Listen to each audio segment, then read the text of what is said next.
जब तक आपके दिल में अहले बैत की मोहब्बत न होगी उस वक्त तक आप मोमिन नहीं हो सकते। बल्कि यहाँ तक फरमाया गया कि अगर आपके दिल में मोहब्बत अहले बैत नहीं है तो आप काबतुल्लाह शरीफ में भी अगर मर जाएं तो भी आपकी जन्नत का कोई ठिकाना नहीं। मोहब्बत अहले बैत के बगैर गुजारा नहीं। इसीलिए आप सिद्दीक अकबर से लेकर सैयदना अबू बकर सिद्दीक अफजलुल बशर बाद अल अंबिया बितहकीक सैयदना अबू बकर सिद्दीक से लेकर हुजूर मुफ्ती आजम और मुहद्दिस आजम तक हमारे कायदीन की, हमारे बुजुर्गों की जिंदगी का जायजा लें तो आपको पता चलेगा हर एक के दिल में अहले बैत की मोहब्बत थी। सिद्दीक अकबर का दिल देखें, फारूक आजम की जिंदगी देखें, उस्मान गनी की जिंदगी देखें, अशरे मुबश्शरा की जिंदगी देखें, इसी तरह अबू सईद खुदरी की जिंदगी देखें, खालिद इब्ने वलीद की जिंदगी देखें, हजरत जाबिर की जिंदगी देखें, हजरत अबू हुरैरा की जिंदगी देखें, इसी तरह से दौरे ताबईन फिर देखें, सईद इब्ने मुसय्यब को देखें, उवैसे करनी को देखें, फिर अइम्मा मुज्तहिदीन में इमाम आजम हो, इमाम शाफई हो, इमाम अहमद इब्ने हंबल हो, इमाम मालिक हो, ये हमारे तीन इमाम तो बल्कि इनको मारा ही गया है अहले बैत की मोहब्बत के अंदर। इमाम आजम को जहर दिया गया अहले बैत की मोहब्बत की वजह से, इमाम मालिक के मोंडे तोड़ दिए गए अहले बैत की मोहब्बत की वजह से। मेरे आका सल्लल्लाहु अलैहि वसल्लम के दीवानों इमाम मोहम्मद इब्ने इदरीस शाफई को राफजी कहा गया अहले बैत की मोहब्बत की वजह से। आपने फरमाया, जिसको जद्दुल मुमतार में मेरे इमाम ने नकल फरमाया, इमाम शाफई कहते हैं आलुन नबी ज़रीअती व हुम इलैहि वसीलती अर्जू बिहिम आता गदन बियदिल यमीन सहीफती। इमाम शाफई कहते हैं आले नबी ही मेरा जरिया है, अल्लाह तक पहुंचने का जरिया कोई अगर मेरा है तो वो रसूलुल्लाह की अहले बैत है, मेरा कोई वसीला है तो वो रसूलुल्लाह की अहले बैत है। और आप कहते हैं क़यामत के दिन मेरे सीधे हाथ में अगर नामे अमाल दिया जाएगा तो मेरे किसी अमल की वजह से नहीं बल्कि अहले बैत की मोहब्बत की वजह से दिया जाएगा। मेरे प्यारे आका सल्लल्लाहु अलैहि वसल्लम के दीवानों, आप गोया के जिस वली की जिंदगी को उठा करके देखें आपको पता चल रहा है अहले बैत की मोहब्बत, सहाबा की जिंदगी में अहले बैत की मोहब्बत। मैं बतौर सबूत एक एक दो दो बातें पढ़ता हूँ, लेकिन आज मेरा सवाल ये होगा पूरी महफिल से और पूरे मजमे से सवाल ये होगा कि आखिर मोहब्बत अहले बैत उम्मत के लिए लाजिम क्यों की गई, मोहब्बत क्यों जरूरी करार दी गई, अहले बैत की मोहब्बत जरूरी क्यों है। मेरे आका अलैहिस्सलाम के प्यारे दीवानों, आज ये देखिए सैयदना अबू बकर सिद्दीक रज़ी अल्लाह ताला अन्हु कितनी मोहब्बत फरमाते हैं, अहले बैत से कितना प्यार करते हैं। आप फरमाते हैं उरक़ुबू मुहम्मदन फी अहली बैती कि मुहम्मदुर रसूलुल्लाह सल्लल्लाहु अलैहि वसल्लम का जिस तरह हम एहतराम करते हैं, ताज़ीम करते हैं, बिल्कुल उसी तरह रसूलुल्लाह की अहले बैत की ताज़ीम की जाए। हुजूर का ख्याल करो अहले बैत के मामले में। इसीलिए देखें एक मर्तबा सिद्दीक अकबर रज़ी अल्लाह तबारक व तआला अन्हु इमाम हसन को अपने कंधे पे बिठा के, सिद्दीक अकबर का हसन मुज्तबा से क्या खूनी रिश्ता था? कोई खूनी रिश्ता नहीं था। न चचा लगते थे खूनी तौर पर, न ताया लगते थे खूनी तौर पर, न दादा लगते थे खूनी तौर पर, न नाना लगते थे खूनी तौर पर। हजरत इमाम हसन का खूनी शजरा अलग है, सिद्दीक अकबर का खूनी शजरा अलग है। लेकिन अल्लाह अकबर, सैयदना अबू बकर सिद्दीक, ये अबू बकर सिद्दीक कौन है? मेरी कौम के जवानों आपको अंदाजा होना चाहिए, जिस अल्लाह अकबर किसी की सहाबियत मुहक्किकीन की तहकीक से साबित है, किसी की सहाबियत सहाबा के अक़वाल से साबित है, किसी की सहाबियत हदीस मुस्तफा से साबित है। एक तन्हा रसूलुल्लाह का सहाबी ऐसा है कि जिसकी कुरान मुकद्दस से साबित है। कुरान ने जिसको सहाबी कहा है वो सैयदना अबू बकर सिद्दीक की। सुभान अल्लाह, वाह वाह, नारे तकबीर, नारे रिसालत, नारे हैदरी, नारे गौसियत, मसलके आला हजरत हजरत अल्लामा सैयद अमीनुल कादरी साहिब क़िबला उलमाए अहले सुन्नत सरजमीन डरिया शरीफ। सिद्दीक़ अकबर जिनको रसूलुल्लाह ने अपनी ज़ाहिरी हयात में अपने मुसल्ले पर खड़ा किया, वो इमाम हसन को अपने कंधे पे लेकर मदीने मुनव्वरा की गलियों में घूमते हैं, अपने कंधों पे बिठा के। कोई पूछने वाला पूछता है अमीरुल मोमिनीन आप क्या कर रहे हैं, तो सिद्दीक़ अकबर फरमाते मैं क्या कर रहा हूँ, मैं तो अपने नबी की सुन्नत पर अमल कर रहा हूँ, क्योंकि मैंने रसूलुल्लाह को ऐसे करते देखा इसीलिए मैं भी ऐसे कर रहा हूँ। ये सिद्दीक़ अकबर का अंदाज। उसके बाद सैयदना फारूक आजम को देखें, अमीरुल मोमिनीन, गैजुल मुनाफिकीन, इमामुल मुजाहिदीन, सैयदना उमर इब्ने खत्ताब रदी अल्लाह तबारक व तआला अन्हु, इमाम हुसैन और इमाम हसन की छोटी बहन सैयदा उम्मे कुलसूम के साथ आप निकाह का पैगाम भेजते हैं और फरमाते हैं कि इनके साथ निकाह करना है, छोटी उम्र की वजह से उज्र किया जाता है। तो उमर इब्ने खत्ताब मिंबर पे तशरीफ लाते हैं और मिंबर पर आने के बाद फरमाते हैं कि मैं किसी ख्वाहिश की वजह से उम्मे कुलसूम के साथ निकाह नहीं कर रहा हूं, बल्कि उम्मे कुलसूम के साथ निकाह करने का मकसद ये है कि फातिमतुज़ ज़हरा का दामाद बन जाऊं, ताकि रसूलुल्लाह ने जो फरमाया कि क़यामत के दिन सबके हसब व नसब मुनक़ते हो जाएंगे सिवाय मेरे हसब व नसब के, तो फातिमा के रिश्ते से मैं भी रसूलुल्लाह से अपना रिश्ता जोड़ लेना चाहता हूं। सुभान अल्लाह, सुभान अल्लाह। इसलिए उम्मे कुलसूम को निकाह का पैगाम दिया गया। उसके बाद दूसरी बात, एक मर्तबा हजरते सैयदना उमर इब्ने खत्ताब किसी अहम मीटिंग में मसरूफ है और आपके साहबजादे हजरते सैयदना अब्दुल्ला इब्ने उमर इंतजार करते हैं और जब इजाजत तलब करते हैं उस महफिल में आने के लिए तो इजाजत नहीं मिलती। वहीं पर इमाम हुसैन भी मौजूद थे। इमाम हुसैन ने सोचा कि मैं जिससे मुलाकात के लिए जा रहा हूं मुझसे बहुत ज्यादा अजीज, मुझसे बहुत ज्यादा महबूब तो बाप को औलाद ही होती है। जब बेटे को इजाजत न हुई, जब बेटे को इजाजत न हुई महफिल में आने की, तो मुझे कैसे इजाजत हो सकती है। इमाम हुसैन महफिल में आए बगैर वहीं से वापस तशरीफ ले गए। जब वापस गए कुछ दिनों के बाद अमीरुल मोमिनीन फारूक आजम की मुलाकात जब इमाम आली मकाम से हुई तो फरमाया शहजादे हुसैन बहुत दिन हो गए आप मुलाकात के लिए आए नहीं, आप मिलते नहीं।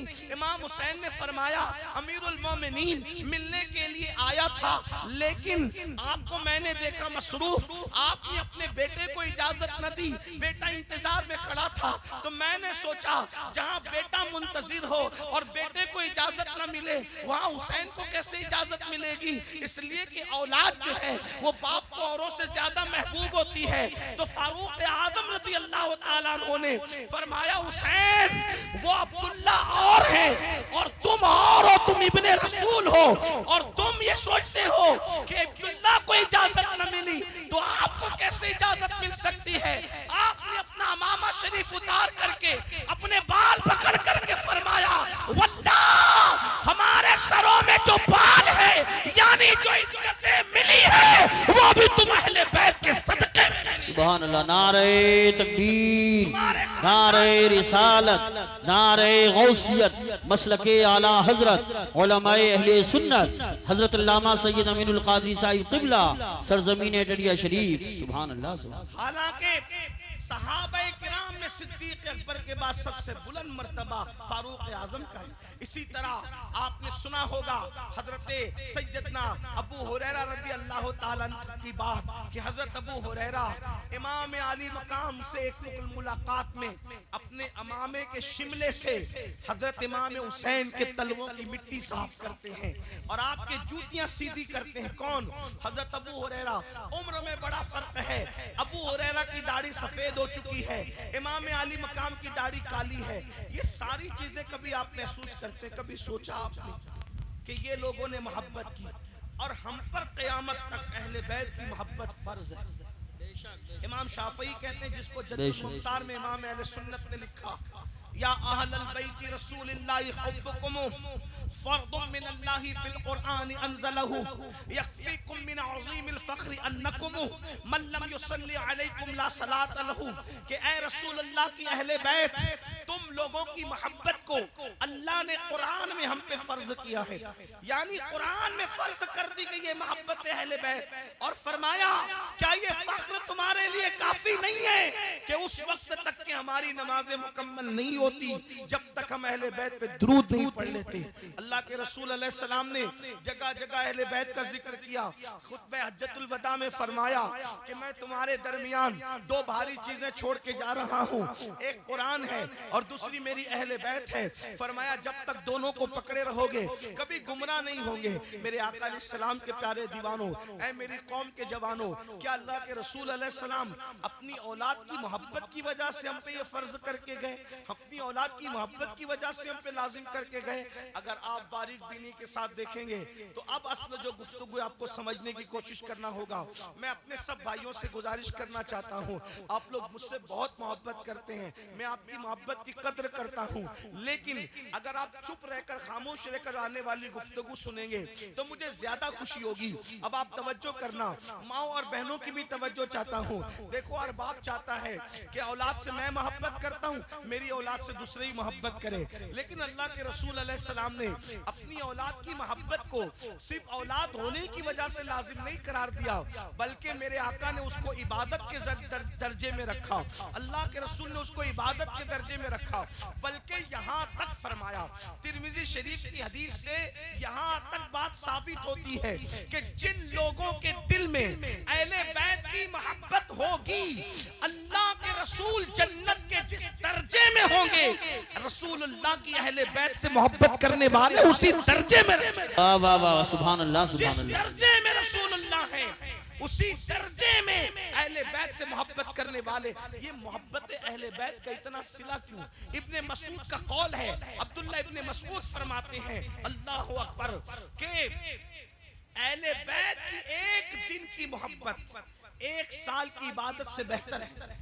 इमामुल मुतकल्लिमीन अल्लामा नकी अली खान अपनी किताब में शिफा के हवाले से लिखते हैं कि कोई अहले बैत को आता देखकर, हदीस पाक अल्लाह के रसूल ने फरमाया कि कोई मेरी औलाद को आता देखकर खड़ा न हो तो अल्लाह उसको लाइलाज बीमारी में मुब्तला कर देगा।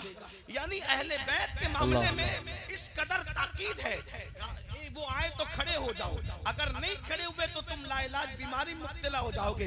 काजी शहाबुद्दीन दौलताबादी जो मखदूम अशरफ जहांगीर सिमनानी के खलीफा और शागिर्द है, वो हदीस पाक अपनी किताब तफसीर में लिखते हैं कि तुम्हारे दरमियान कोई भी आए, तुम्हारी मर्जी खड़े रहो या बैठे रहो, लेकिन जब रसूलुल्लाह की औलाद आया करे तो तुम उठ करके खड़े हो जाया करो, क्योंकि अल्लाह के रसूल ने फरमाया, उनको पीछे करके तुम आगे न जाना, उनको पीछे करके तुम आगे न जाना। जो मेरी औलाद को, मेरी अहले बैत को पीछे करके आगे जाएगा, क़यामत के दिन जब वो आएगा तो उसकी पेशानी पे लिखा होगा, ये अल्लाह की रहमत से महरूम कर दिया गया है, और उसका चेहरा सिया कर दिया जाएगा।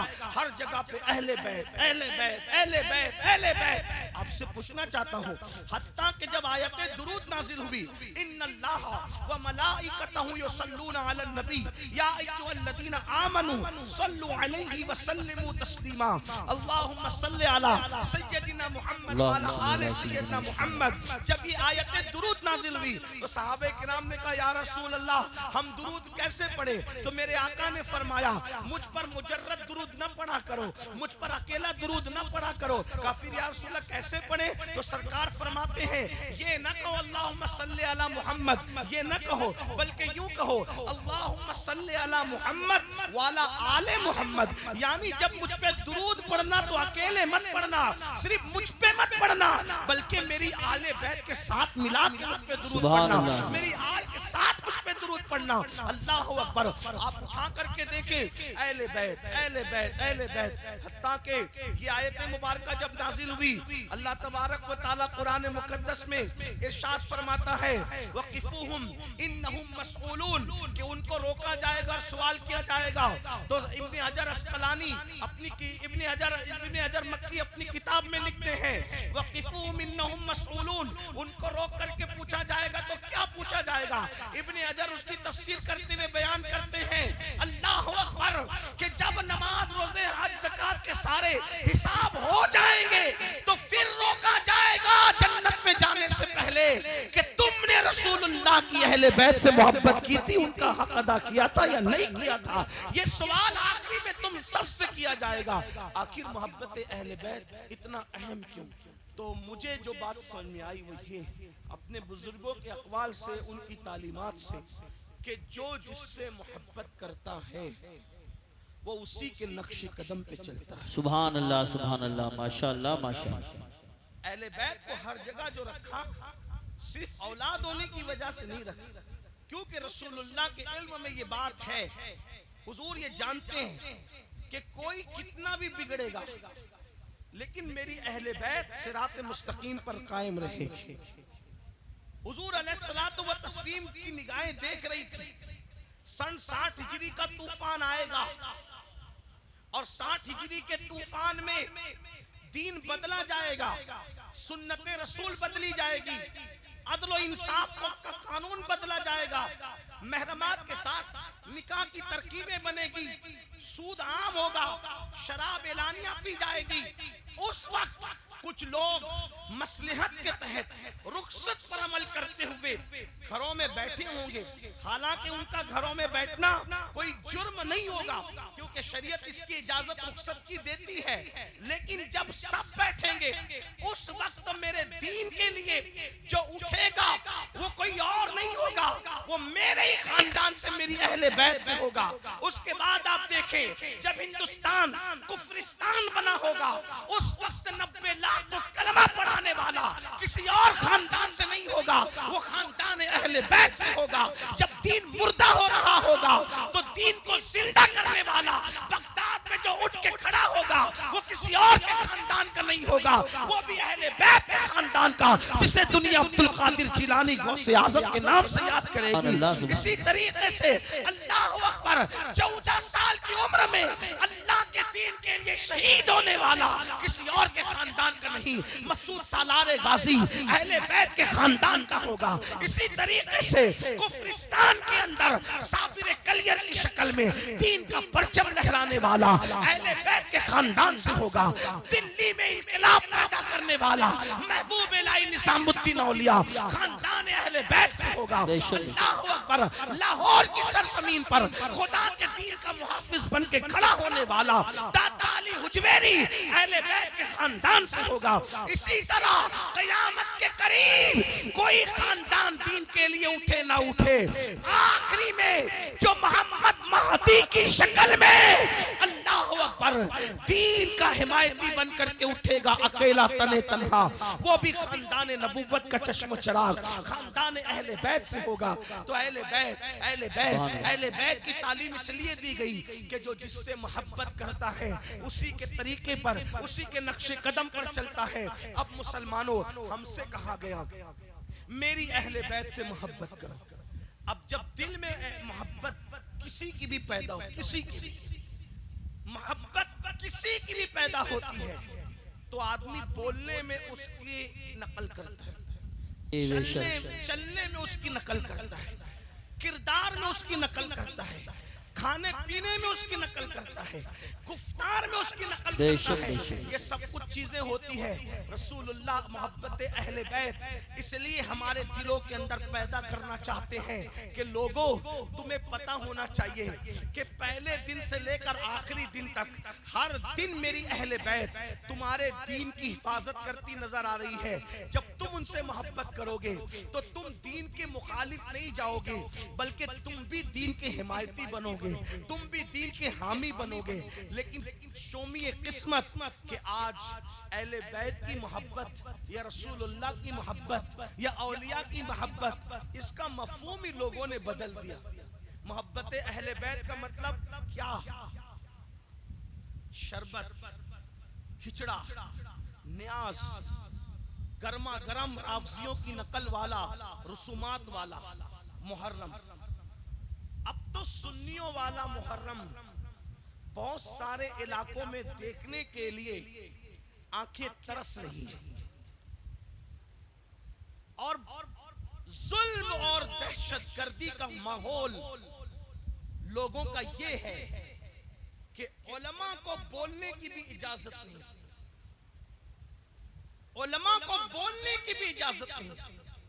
जो उलमा बोले, जो उलमा गुफ्तगू करें, छोड़ दो, जरूरत नहीं, छोड़ दो। अब कोई बात नहीं, अब मैं तो बात समेट रहा हूँ। अब बहुत बात तो इख्तिताम की तरफ जा रही है, अब थोड़ी देर सुन ले, बस कोई लंबी नहीं करनी। आप तवज्जो फरमा, एक बार दुरूद शरीफ पढ़ने आप। दुरूद पढ़ने को कहता हूँ तो दुरूद शरीफ की आवाज भी नहीं आती, पता नहीं क्या मसला है। अरे मेरे भाइयों, एक मर्तबा दुरूद पढ़ना ये जिहाद और हज में शिरकत करने से अफजल है। बेशक एक बार दुरूद पढ़ना हज से ज्यादा सवाब, जिहाद में शिरकत करने से ज्यादा सवाब है।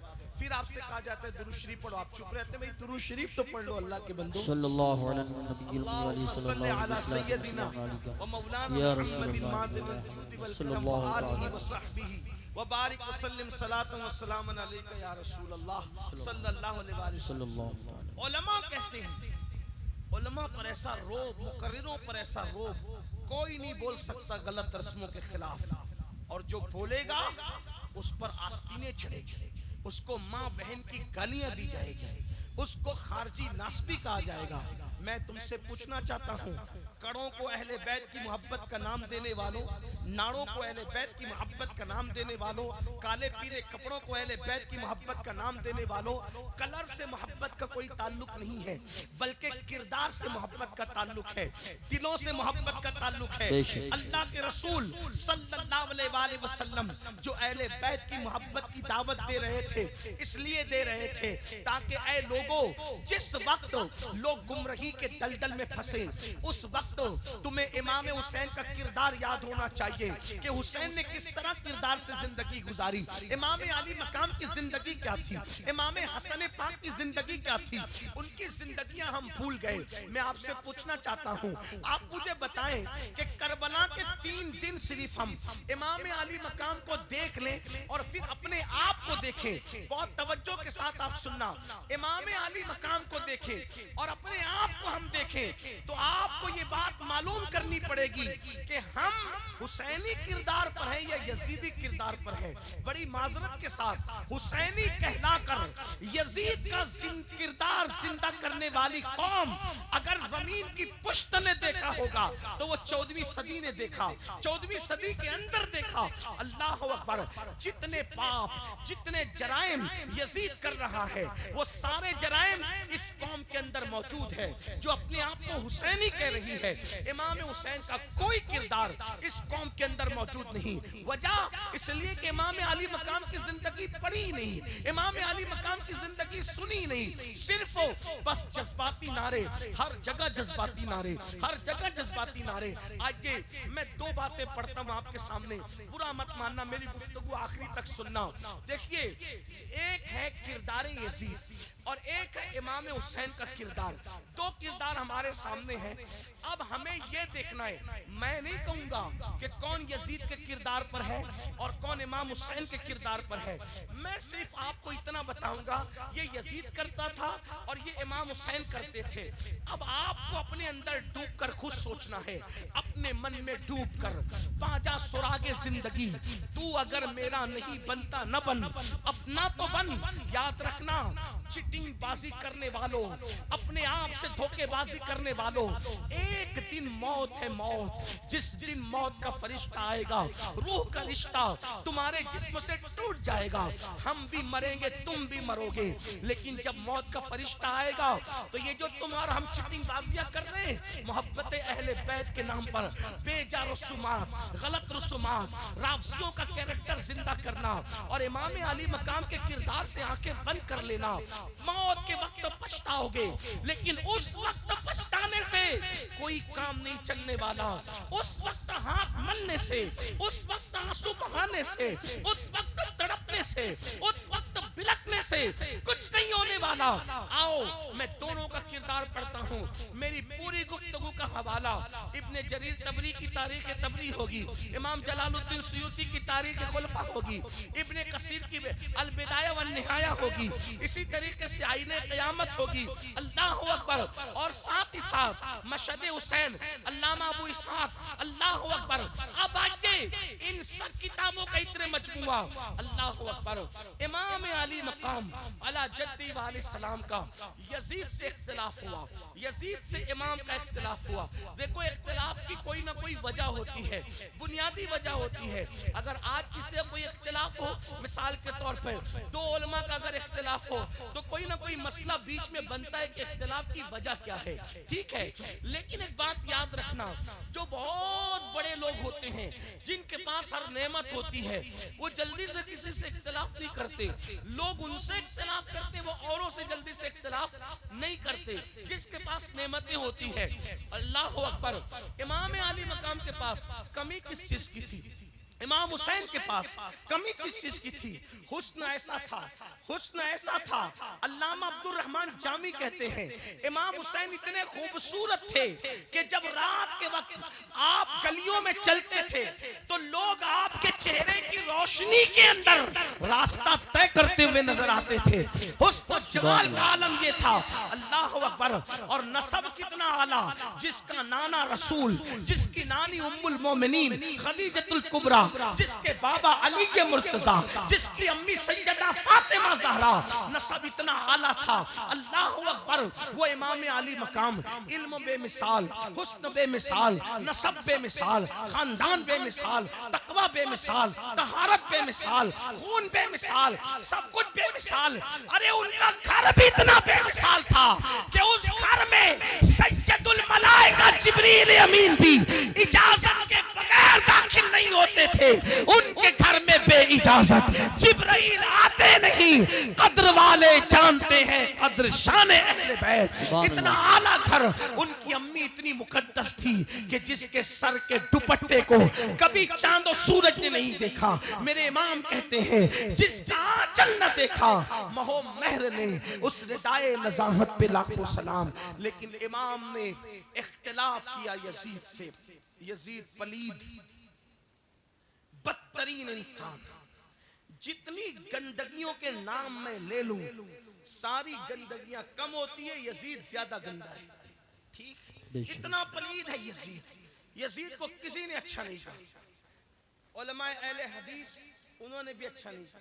उनकी अक्सरियत वहीदुज़्ज़मान अपनी किताब हदियतुल महदी के अंदर यजीद के बारे में कहते हैं, वो तो लिखते हैं कि यजीद तो ऐसा था कि उसने कहा था माअज़ल्लाह सुम्मा माअज़ल्लाह कि बनु हाशिम पर कोई वही नाजिल नहीं हुई। उन लोगों ने तो हुकूमत और सल्तनत के लिए ड्रामा रचा था वही।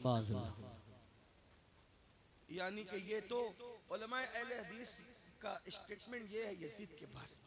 नए लोग अगरचे बिगड़े कुछ करें, हालात के तहत समझौता करें, अलग बात है। वहीदुज़्ज़मान की किताब हदियतुल महदी मौजूद है, आप उसमें देख सकते हैं। इसी तरीके से आप उलमाए देवबंद की किताब उठा कर देखें, कारी तय्यब, उन्होंने अपनी किताब में शहीद करबला के अंदर जगह जगह यजीद की मजम्मत की। मौलाना हुसैन तांडवी, जिनको हुसैन अहमद मदनी कहते हैं, उन्होंने यजीद के खिलाफ लिखा। यानी कि आप देखते चले जाएं, एक सिलसिला है, कोई यजीद को अच्छा नहीं कहते। हत्ता के सिख मजहब के लोग भी, उनके अपने मजहबी जो पेशवाए, उन्होंने भी यजीद की मजम्मत की। हत्ता के जो वो गुरु नानक जैसे लोगों ने, अल्लाह अकबर, ये यजीद के मुतालिक जो है वो इंतहाई वो उसका घिनौना किरदार पेश किया। इसी तरीके से हिंदू मजहब के जो पढ़े लिखे लोग गुजरे हैं, उन्होंने यजीद की मुखालफत। यजीद को किसी ने अच्छा नहीं कहा। अमीरुल मोमिनीन हजरत उमर इब्न अब्दुल अजीज के दरबार में जिसका खानदानी रिश्ता था यजीद से ताल्लुक था, उनके उमर इब्न अब्दुल अजीज के दरबार में यजीद को अमीरुल मोमिनीन कहा। तो उमर इब्न अब्दुल अजीज ने कोड़े लगवाए अमीरुल मोमिनीन कहने वाले। आप गौर फरमाइए, इतना गंदा था यजीद। लेकिन इख्तिलाफ क्या था? इख्तिलाफ ये था कि यजीद खुले आम शराब पीता था और शराब को आम करता था।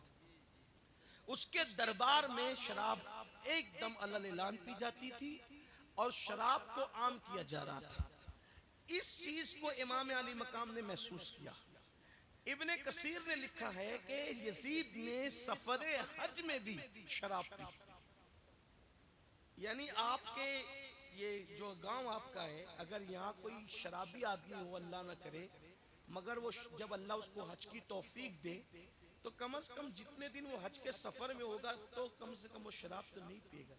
आप हज के सफर की बात करते हैं, लोग अजमेर शरीफ जाते हैं तो बिगड़े हुए काम नहीं करते, गरीब नवाज के एहतराम और ताजीम में। लेकिन यजीद इतना पलीद, इतना गंदा, इतना निकम्मा, इस कदर नीच हरकत का इंसान था कि उसने सफर हज में भी मदीने मुनव्वरा में शराब पी।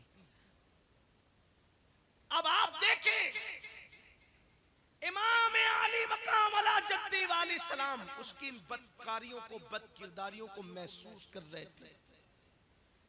इमाम ने जो उसके हाथ पर बैअत नहीं की और उससे इख्तिलाफ किया, नफरत की, वजह यह थी कि अगर इमाम उसके हाथ पे बैअत कर लेते तो कल उठ करके कोई शराब के खिलाफ तकरीर कर ही नहीं सकता था, शराब के खिलाफ, नशे के खिलाफ कोई बात कर ही नहीं सकता था। क्यों? अगर कोई करने जाता तो लोग क्या कहते? तू बड़ा है कि इमाम हुसैन बड़े। जब एक शराबी के हाथ पे इमाम हुसैन ने बैअत कर ली तो फिर तू कौन होता है उसके खिलाफ बात करने वाला? लेकिन मेरे इमाम की गैरत देखो, अली अकबर जैसा बेटा दिया, हम शबी पैगंबर अली अकबर जैसा बेटा दिया, लेकिन आपने यजीद के हाथ में अपना हाथ नहीं दिया। आपने अली असगर जैसा 6 महीने का शहजादा दिया, लेकिन यजीद के हाथ में अपना हाथ नहीं दिया। आपने कासिम जैसा 19 साल का जवान कुर्बान किया, लेकिन यजीद के हाथ में अपना हाथ नहीं दिया। अब मुझे बताओ, ऐ मेरी कौम के जवानों, यजीद शराब पी रहा है और शराब को आम कर रहा है, शराब के माहौल को आम कर रहा है, नशे को आम कर रहा है। इमाम अली मकाम उससे जंग करके बता रहे हैं कि मेरी जंग जो है ज़ाते यजीद से नहीं, ज़ाते यजीद से तो बाद में है, पहले किरदार यजीद से। यजीद की जात से जंग बाद में, पहले किरदार यजीद से जंग है। और अब इमाम हमें समझा रहे हैं, अब जिसका भी ये किरदार होगा उससे मेरी कभी सुलह नहीं हो सकती, उससे भी मेरी जंग है। अब पता चला कि अगर किसी के हाथ में शराब की बोतल है, किसी के हाथ में नशे की गोलियां है, किसी के हाथ में गांजा चरस है, किसी के हाथ में नशा करने वाली अद्वियात है, तो इमाम आली मकाम का वो चाहे जितना नाम ले, हुसैन पाक जैसे यजीद से जंग कर रहे थे, वैसी इमाम हुसैन आज उन शराबियों से, नशा करने वालों से भी जंग कर रहे हैं। अब लोग कहते हैं मौलाना क्या हो गया, आज मुसलमान बहुत बेचैन है, मुसलमान बहुत परेशान है, मुसलमान बहुत तकलीफ में है, मुसलमान बहुत बलाओं में है, मुसलमानों को मारा जा रहा है, मुसलमानों को पीटा जा रहा है, मुसलमानों को तबाह किया जा रहा है, मुसलमानों को बर्बाद किया जा रहा है। जरा तवज्जो करना, मैं बहुत अहम जुमला कहने जा रहा हूँ, अगर गलती करूंगा तो मेरे उलमा मेरी इस्लाह करेंगे। आप क्या कह रहे हैं? मुसलमानों को तबाह किया जा रहा है, मुसलमानों को बर्बाद किया जा रहा है। मैं कहता हूँ तलवार किसी की भी नजर आ रही है, वो उसकी तलवार नहीं है, असल में मार तुम पर इमाम हुसैन की है।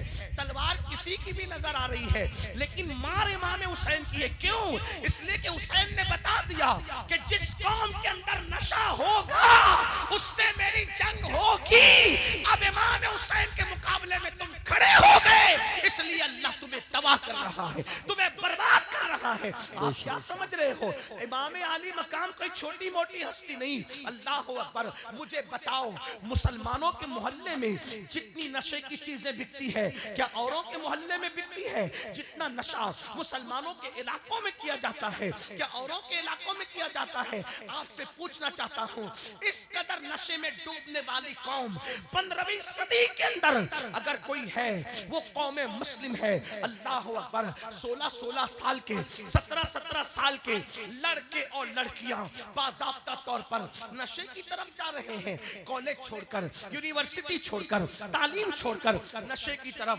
किस मुसलमान को नहीं पता अल्लाह के रसूल मुस्तफा करीम रऊफुर रहीम सल्लल्लाहु अलैहि वसल्लम ने फरमाया, जिसने नशा किया उसने मोहम्मद पर नाजिल होने वाली किताब का गोया के इनकार किया। अल्लाह अकबर, अल्लाह। उठाकर हदीस रसूल देखो, अल्लाह के रसूल अलैहिस्सलाम फरमाते हैं, नशा करने वाले जब क़यामत के दिन उठ करके अल्लाह की बारगाह में आएंगे, नशा करने वाले, काश मेरी ये आवाज, ये मेरी गुनहगार आवाज, ये मेरी बेअसर आवाज, काश अल्लाह इसमें असर पैदा करके किसी नशा करने वाले जवान तक पहुंचा दे। कि अल्लाह के रसूल अलैहिस्सलाम फरमाते हैं, नशा करने वाला जब क़यामत के दिन अल्लाह की अदालत में उठ करके आएगा तो उसका चेहरा सूअर की तरह, खिंजीर की तरह होगा और उसकी आंखों से खून टपक रहा होगा, उसकी आंखों से खून बह रहा होगा और वो अपनी मुंह से उल्टी कर रहा होगा। तो वो उल्टी पाखाने की उल्टी होगी, यानी उसके मुंह से गलाजत पाखाना निकल रहा होगा। मुंह सूअर का, तवज्जो करें, मुंह सूअर का, खिंजीर का, आंखों से खून और मुंह से पाखाना और पूरे बदन पर सांप और बिच्छू चिपके हुए होंगे। और जिन आलात के साथ वो नशा करता था वो आलात उसके हाथ में होंगे और आसपास फरिश्ते होंगे जो उस पर लानत कर रहे होंगे, उस पर लानत बरसा रहे होंगे। इस जिल्लत और रुसवाई के साथ अल्लाह अकबर, नशा करने वाला क़यामत के दिन अल्लाह की अदालत में आएगा। लोग उससे पूछेंगे कि तू कौन है, तू कौन है? ये मैं अपनी मर्जी से नहीं कह रहा हूँ, फकी अबुल लैथ समरकंदी ने इसको अपनी किताब में लिखा है। मैं कोई बात अपनी तबीयत से कहने का आदी नहीं। अल्लाह अकबर, फकी लिखते हैं, जब इस जिल्लत के साथ नशा करने वाला मैदान क़यामत में आएगा तो लोग कहेंगे तू कौन है, इतनी जिल्लत के साथ तू आ रहा है? तो उसको कहा जाएगा बता तू कौन है। फरिश्ते कहेंगे लोगों, ये दुनिया के अंदर नशा करता था, ये दुनिया में शराब पीता था, ये दुनिया में नशा किया करता था। अब आप मुझे बताएं कितनी जिल्लत है नशा करने वालों के लिए। अब आप देखें, यजीद नशा करता था, इमाम अली मकाम नशे के खिलाफ थे। अब आपसे पूछता हूँ, हुसैनियत नशा करने का नाम है या नशे की मुखालिफत करने का नाम है? आप मुझे जवाब दें, नशा करने का नाम हुसैनियत है या नशे की मुखालिफत करने का नाम हुसैनियत है? अब अगर कोई नशा कर रहा है तो चाहे उसका नाम गुलाम हुसैन हो, चाहे उसका नाम गुलाम अली हो, चाहे उसका नाम अब्बास हो, अगर वो नशा कर रहा है तो गुलाम हुसैन नाम होने के बावजूद वो हुसैन का गुलाम नहीं, वो यजीद का गुलाम है, क्योंकि वो यजीद का किरदार जिंदा कर रहा है। निकलो सुन्नियों, मेरी कौम के जवानों, ए मुसलमानों, यजीदी किरदार से बाहर निकलो। दूसरी बात, बहुत लंबी नहीं करने वाला, गर्मी का मौसम है, आप लोग बहुत गर्मी में बैठे इसका मुझे ख्याल है, लेकिन दूसरी बात, एक दो बात और करूंगा, बात खत्म करूंगा। दूसरी बात, यजीद अलल ऐलान नमाजों को तर्क करता था, वो नमाज नहीं पढ़ता था। उसने सफर हज में भी नमाज छोड़ी, मदीने मुनव्वरा आके भी उसने नमाज में गफलत की। इमाम के सामने उसका ये किरदार मौजूद था, ये कैरेक्टर मौजूद था। आपसे पूछना चाहता हूँ, लोग इस पर हंसते हैं, हम लोग का मजाक उड़ाते हैं, अभी तक ये लोग नमाज रोजे में ही डूबे हुए, अभी तक ये लोग नमाज रोजे की बात करें। दुनिया कहाँ पहुंच गई, ये अभी तक नमाज रोजे की बात करते हैं। मैंने कहा दुनिया कहीं भी पहुंचे, हमारी नमाज, तवज्जो करना, हमारी नमाज हमें वहां तक ले जाती है चांद पर जाने वाले जहां का तसव्वुर नहीं कर सकते। क्योंकि मेरे नबी ने फरमाया, जो बंदा नमाज में सजदे में होता है तो अल्लाह और बंदे के के दरमियान सारे पर्दे उठा दिए जाते हैं, तो गोया के सजदा करने वाला डायरेक्ट खुदा की बारगाह में पहुंच जाता है।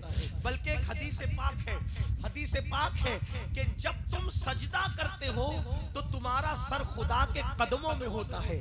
अल्लाह के कदम हमारे कदम की तरह नहीं है, वो जिस्म जिस्मानियात से पाक है, लेकिन समझाने के लिए कहा गया कि बंदे जब तू सजदा करता है तो तेरा सर खुदा के कदमों में होता है। जैसे वजहुल्लाह है, यदुल्लाह है, वैसे कदम भी बयान किए गए, लेकिन हमारे कदमों की तरह ये कदम नहीं है जिसमें उंगलियां हैं, नाखून है, ऐसा नहीं है।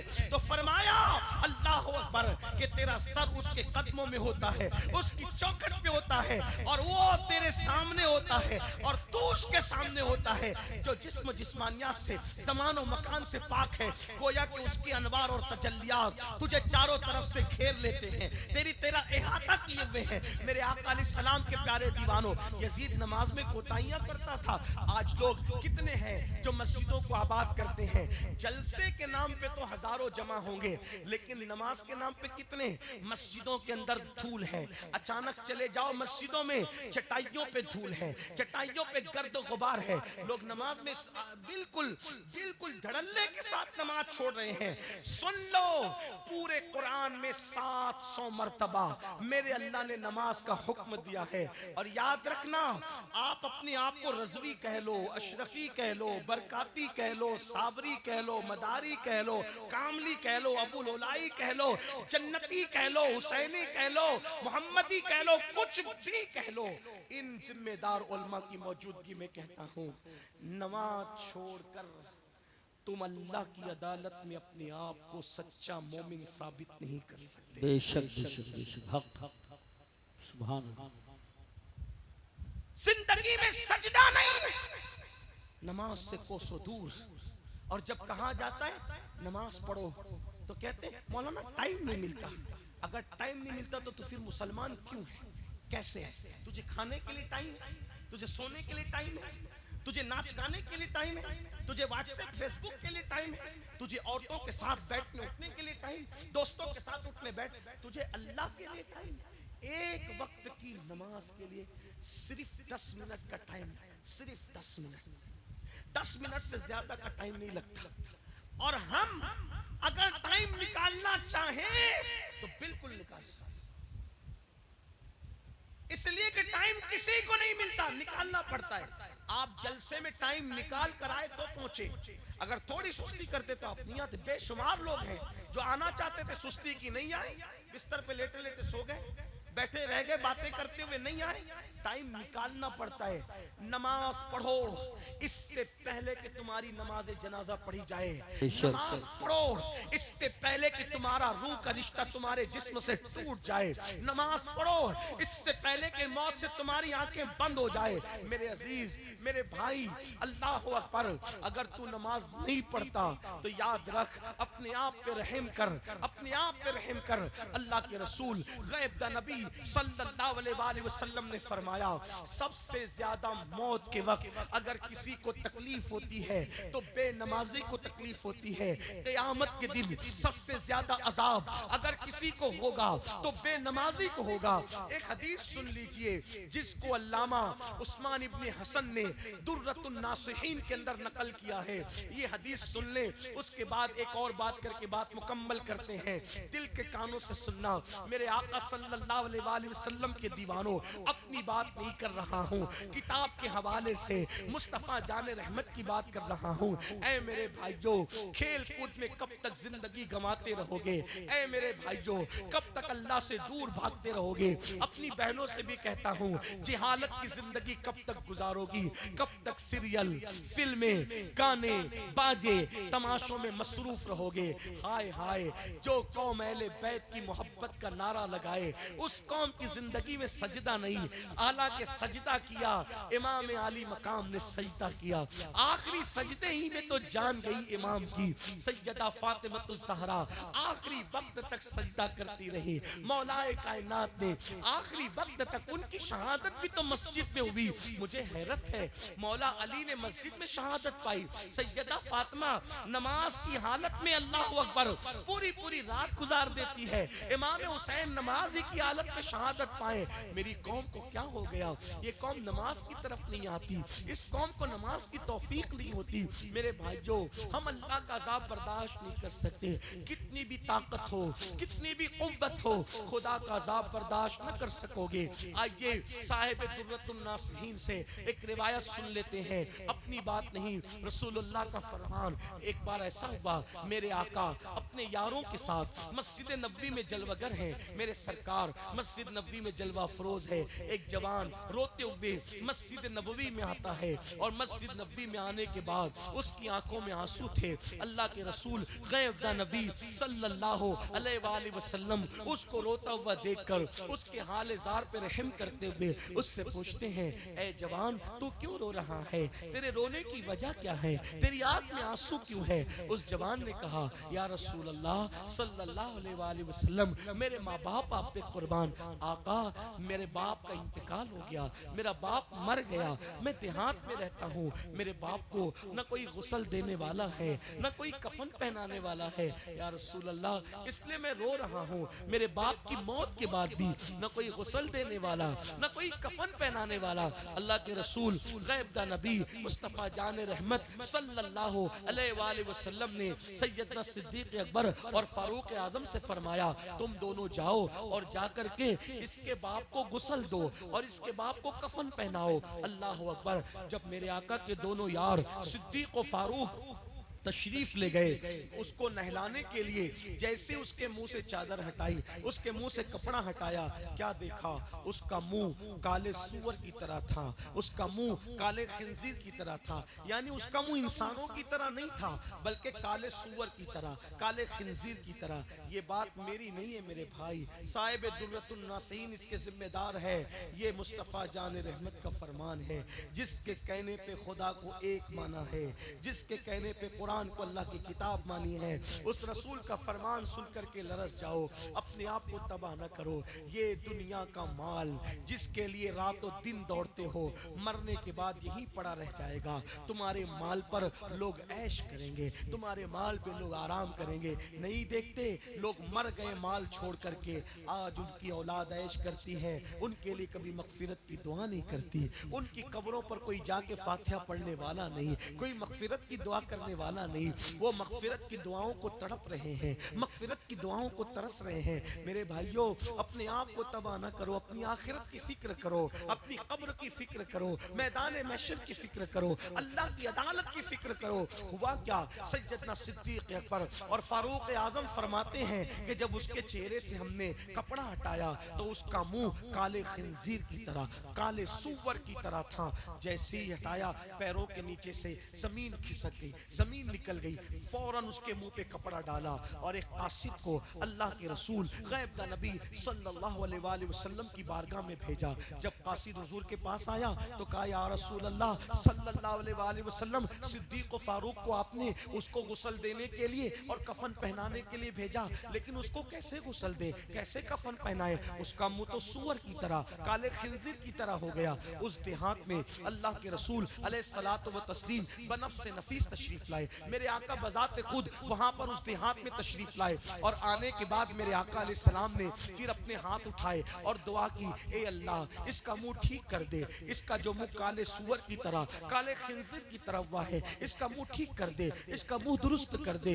जब देखा गया हुजूर की दुआ थी, इनायत का जोड़ा, इजाबत का सेहरा, दुल्हन बन के निकली, दुआए मोहम्मद, इजाबत ने झुककर गले से लगाया। बड़ी नाज से जब दुआए मोहम्मद हुआ, ये हुजूर ने दुआ की, उसका चेहरा ठीक हो गया। फौरी तौर पे सहाबा ने, असहाबे मुस्तफा ने गुस्ल दिया। गुस्ल देने के बाद कफन पहनाया। कफन पहनाने के बाद सहाबा किराम ने फिर उसकी नमाज जनाजा पढ़ी। सहाबा ने उसकी नमाज जनाजा पढ़ी। नमाज जनाजा किसने पढ़ी? सहाबा ने। मेरे भाइयों, तवज्जो करना, किसी मस्जिद के इमाम ने नहीं, हम जैसे मौलवी साहब लोगों ने नहीं, अल्लाह अकबर, हम जैसे पीर साहब लोगों ने नहीं, बल्कि असहाबे मुस्तफा ने रूए जमीन पर, रूए जमीन पर चश्मे फलक ने और पुश्ते जमीन ने अंबिया के बाद बाद अगर सबसे बेहतरीन कोई मखलूक देखा है तो उसको असहाबे मुस्तफ़ा कहते हैं, उसे सहाबा कहते हैं। साहिब दुर्रतुन नासिहीन के मुताबिक सहाबा ने नमाज जनाजा पढ़ी और नमाज पढ़ने के बाद जब उस शख्स को कब्र में रखा जाने लगा तो किसी ने धीरे से कहा, पहले तो इसका मुंह काले सूअर और खिंजीर की तरह हो गया था, अब मरने के बाद जब मुंह ऐसा हुआ तो कब्र में रखने से पहले पहले भी तो एक बार देख लो कि उसका मुंह कैसा है। दफन करने से पहले पहले तो उसका मुंह देख लो, मुंह कैसा है। जब नमाजे जनाजा के बाद और दफन से पहले फिर कपड़ा हटाया गया चेहरे से तो अब भी उसका मुंह काले सूअर की और काले खिंजीर की तरह था। अगर आज किसी का मुंह ऐसा हो जाए तो कितना हंगामा होगा। उस वक्त हुआ, देखने वालों में हिम्मत थी, ताकत थी। अल्लाह के रसूल जमीन के ऊपर जाहिरी तौर पे मौजूद थे। सहाबा ने पूछा, आका इसका मुंह काले सूअर की तरह, काले खिंजीर की तरह बार बार क्यों हो जाता है? तो मेरे आका ने खुद कोई जवाब नहीं दिया, फरमाया इसके बेटे को बुलाओ। जब उसके बेटे को बुलाया गया तो फरमाया, तू सच बता, मेरा अल्लाह किसी पे जुल्म नहीं करता, मेरा अल्लाह किसी पे जुल्म नहीं करता, ज्यादती नहीं फरमाता। मेरा अल्लाह तो अपने बंदों से बहुत प्यार करता है, वो किसी को इस तरह की सजा बिला वजह नहीं देता।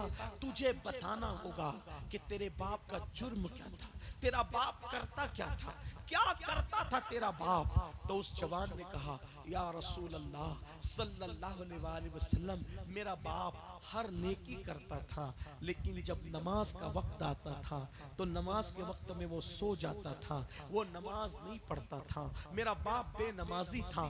तब मेरे आका ने फरमाया, जो दुनिया में नमाज नहीं पढ़ेगा, जब कब्र में वो दफन किया जाएगा और कयामत के दिन कब्र से उसको उठाया जाएगा, जो दुनिया में नमाज नहीं पढ़ेगा, जब उसको उसकी कब्र से कयामत के दिन उठाया जाएगा तो उसका मुंह भी काले सूअर और काले खिंजीर की तरह होगा। अल्लाह हंसते हंसते खिलखिलाते कहा लगाते हुए नमाजों को छोड़ने वालों, ये किसी लीडर का, किसी खतीब का कौल नहीं, ये अल्लाह के रसूल का फरमान है कि कयामत के दिन वो काले सूअर की शक्ल में उठेगा। आपसे पूछता हूँ, अगर चेहरे पे फुंसी आ जाए, फुंसी, तो तुम किसी महफिल में नहीं जाते शर्म के मारे। जब फुंसी आने पर किसी महफिल में नहीं जाते शर्म के मारे, सूअर वाला मुंह लेकर रसूलुल्लाह की बारगाह में कैसे आओगे, अल्लाह की बारगाह में कैसे आओगे? लरस जाओ, लरस जाओ। ये गड़ी हुई बातें नहीं है, ये पड़ी हुई बातें हैं, किताबों में लिखी हुई बातें। मेरे भाइयों, मैं तुम्हारे सामने जो है तुम्हारी मिन्नतें करके कहता हूँ, बहुत दुनिया की रंगरेलियों में डूब चुके हो, निकलो। दुनिया में आवारगी करने नहीं आए थे, दुनिया में पाप करने नहीं आए थे, दुनिया में अय्याशी करने नहीं आए थे। मुसलमानों, हम दुनिया में आए, कुरान कहता है, अल्लज़ी खलक़ल मौत वल हयात लियब्लुवकुम अय्युकुम अहसनु अमला, कि हमने जिंदगी और मौत को इसलिए पैदा किया ताकि हम तुम्हारा इम्तिहान ले, तुम्हें आजमाए कि कौन थोड़ी सी जिंदगी पाके अच्छा अमल करता है। देख लो यजीद की जिंदगी और देख लो इमाम हुसैन की जिंदगी। यजीद ने नमाजें छोड़ी, यजीद ने शराब आम किया, यजीद ने औरतों पे पाप की नजरें डाली। वो बादशाह था, अल्लाह ने उसको दौलत दी, उसने अय्याशी की, पाप की, आवारगी की। आज उसकी कब्र का निशान मौजूद नहीं है। 15 बेटे छोड़ के मरा था, एक भी बेटा उसकी नस्ल में मौजूद नहीं। मेरे हुसैन ने अल्लाह के दीन पर अपना सब कुछ लुटा दिया, भूखे प्यासे रहे मगर नमाज नहीं छोड़ी, इबादत नहीं छोड़ी। अरे तारीख की और गवाह है कि कटा हुआ सर है, नेज़े पे चढ़ा है, लेकिन हुसैन बता रहे हैं, मेरे जिस्म का ताल्लुक मेरे सर से खत्म हो गया है, लेकिन तिलावत कुरान करके बता रहे हैं, अब भी कुरान से मेरा रिश्ता मौजूद है। नेज़े पे कुरान सुना करके बताया, कुरान से अब भी मेरा रिश्ता नहीं टूटा।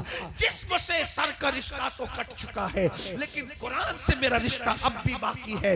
मेरे इमाम ने नमाज पढ़ी, सिरात मुस्तकीम पे रहे, सच्चाई पे रहे, अल्लाह के दीन पे इस्तिकामत के साथ डटे रहे। क्या हुआ? एक बीमार छोड़ कर गए, एक बीमार। आज मुसलमानों की कोई बस्ती ऐसी नहीं है जहां इमाम हुसैन की औलाद न रहती है। इसलिए यजीद को इबरत की निगाह से देखो, चलते फिरते यजीद बनो, अल्लाह की बारगाह में रुजू करो, तौबा करो। पता नहीं किसकी जिंदगी कब है, कब तक है, हमें नहीं पता। ये मत सोचना मेरे भाई, बस गुफ्तगू एंड की तरफ जा रही है। खुलासा कलाम के जवानी में गुल छंदे उड़ाऊंगा, ऐश करूंगा, जब बूढ़ा हो जाऊंगा तब तौबा करूंगा। जवानी में भी मौत आती है, आ सकती है।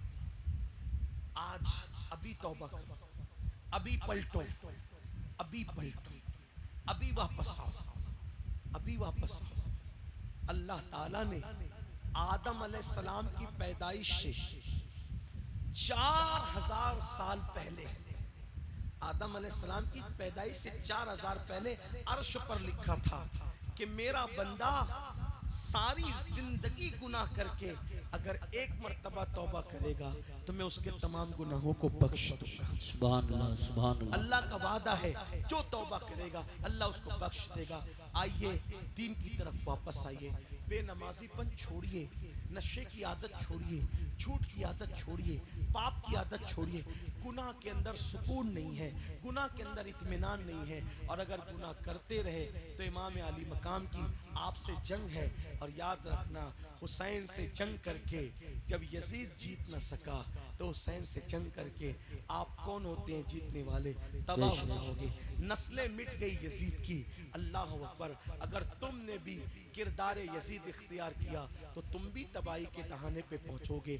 इससे पहले मैं जानता हूं तुम जानबूझकर हुसैन पाक से जंग नहीं ले रहे, तुम पक्के हुसैनी हो, तुम सच्चे हुसैनी हो, तुम सच्चे आशिक रसूल हो, तुम सच्चे आशिक अहले बैत हो, लेकिन जो कुछ कर रहे हो वो लाशऊरी तौर पे कर रहे हो। इसलिए आज तुम्हें ये होशियार करने के लिए, बेदार करने के लिए गोया के बांगे दिरा दी जा रही है, यानी कि घंटी बजाई जा रही है। सोने वालों उठ जाओ, सोने वालों बेदार हो जाओ, सोना जंगल रात अंधेरी, छाई बदली काली है, सोने वालों जागते रहियो, चोरों की रखवाली है। अगर आप इमाम अली मकाम के किरदार पर अमल करोगे तो देखना फिर मेरे हुसैन का करम कैसे छमाछम तुम्हारे घरों पे बरसेगा। मेरे इमाम अली मकाम का करम किस तरीके से तुम्हें ऊपर उठाएगा।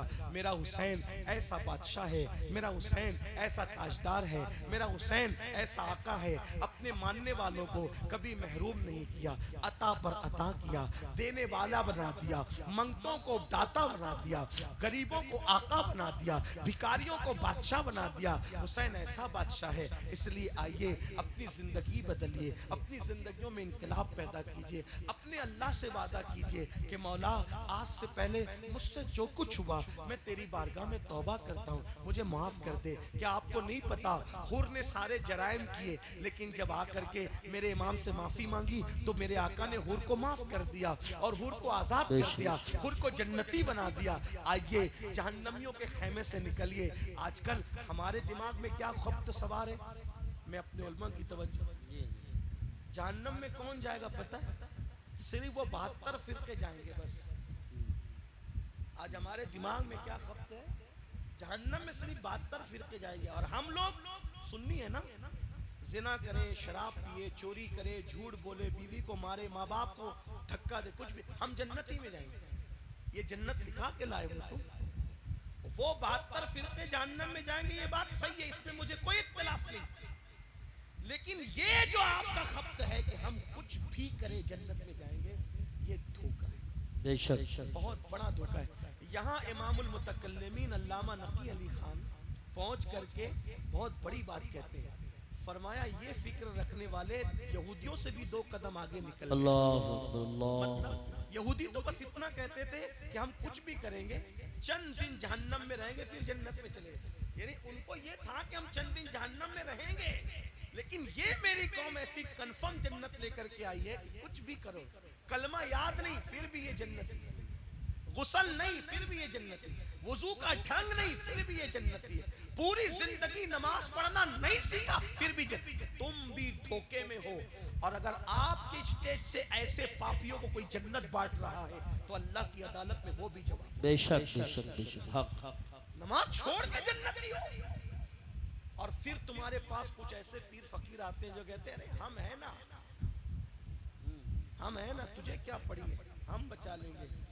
मैं कहता हूँ ये बात किसी अल्लाह वाले ने कभी नहीं। जी बेशक बेशक, ये बात अल्लाह के रसूल ने खुद नहीं फरमाई। अल्लाह के रसूल ने खुद नहीं फरमाई कि जो चाहो करो मैं बचा लूंगा, बल्कि हुजूर ने अपने खानदान के लोगों से, हुजूर ने अपने खानदान के लोगों से कहा, ए बनु हाशिम, हुजूर अपने खानदान वालों से कहा, ए बनु हाशिम, अमल करना, अमल। कहीं ऐसा ना हो कि दूसरे लोग अमल लेकर आए और तुम सिर्फ नसब लेकर आओ। जिसको अमल ने पीछे कर दिया उसको नसब कभी आगे नहीं कर सकता। अल्लाह अल्लाह। हुजूर ने अपने खानदान वालों को नसीहत फरमाई। और आज हम सिर्फ लोगों की चापलूसी की खातिर लोगों को भी धोखा दे रहे। अब इनको देखो मुफ्ती सलीम को, ये अल्लाह वाले, इनको देखो जन्नती हो जाओगे, ये देखो इनको, ये जन्नती हो जाओगे। पागल हुए लोग, जिनके चेहरे दिखाकर जन्नत बांट रहे हो इस बेनमाजी कौम को, जिनको कलमा नहीं आता। क्या जिसका चेहरा दिखा के जन्नत बांट रहे हो उसका भी जन्नत में जाना यकीनी है? हाय हाय हाय, बेशक। उसके ईमान पे खात्मे की क्या गारंटी है? सही बात।